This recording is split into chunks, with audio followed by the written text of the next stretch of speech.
পাখি কখনো ডাল ভেঙে পড়ে যাওয়ার ভয় করে না, কারণ তার বিশ্বাস ডালের উপর নয়, তার বিশ্বাস তার নিজের ডানার উপর।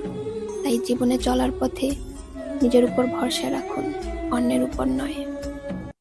सब हार बैठा जो एक झलक में वो बोल भी बोल ना पावे, बोल भी बोल ना पावे।